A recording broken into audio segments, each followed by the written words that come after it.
Western Civilization. How much do you know? My name is Russell Miles, and this is the 51st episode of our Western Civilization series.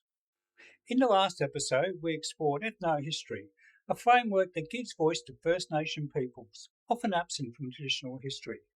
Today, we're examining the estimated population of what is known as the Americas before European incursion.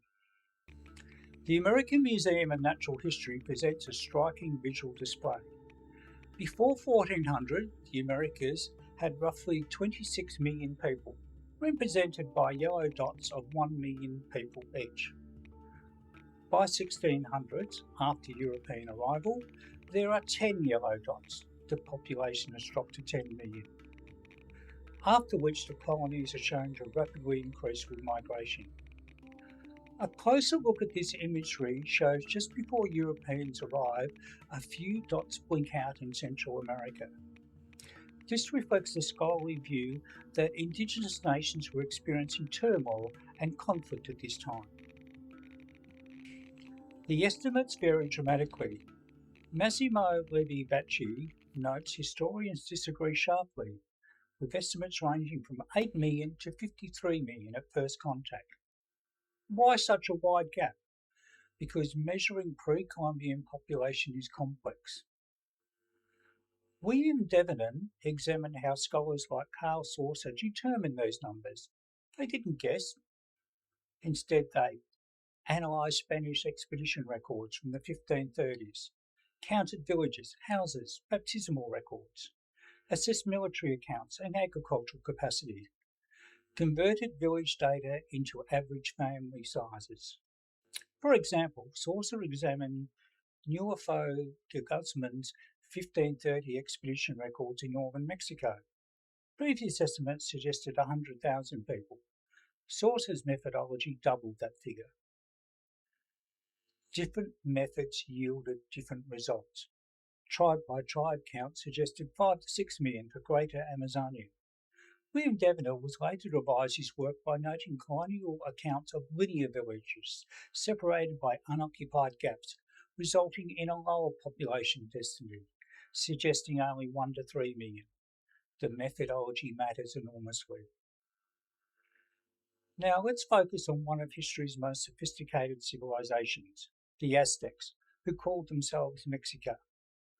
They are believed to be hunters and gatherers on the northern Mexican plateau who moved southwards a few centuries before, with the collapse of the earlier Toltec civilization, which had left pyramids and large structures around which Aztecs' religious practices and mythology centered. In February 1519, Herman Cortes arrived in Central America with a dozen ships from Cuba, having defied his governor's orders. He wasn't an aristocrat. He had risen through administrative skills and was willing to take risk. There had been 2 previous missions to explore the coastline to the west that had not been successful. The Cortes mission readily subdued indigenous coastal tribes by intimidation and diplomacy, extracting subservience, tribute, and information about the country. The move inland entailed battles, then an alliance with the Churutalateca state, a confederacy of about 200 tribes. The Spanish behaved as if they had again subdued the indigenous people, with demands for tribute and subservience to the Spanish king and Christendom. The Reclamato 1513, a legal instrument relied on by the Spanish to conquer new lands, demanded acceptance of Christianity, allegiance to the Pope and the Spanish king, and, if you do not do this, shall make war against you, and shall subject you to the yoke and obedience of the Church. In 1520, Spanish forces entered the capital of the Aztec Empire, Tenochtitlan, in what is now Mexico, built on Lake Texcoco, like Venice. Cortes compared it to Cordoba or Seville, cities of roughly 50,000 people. Tenochtitlan stretched 3 to 4 kilometres across, linked by artificial causeways with hundreds of temples and palaces.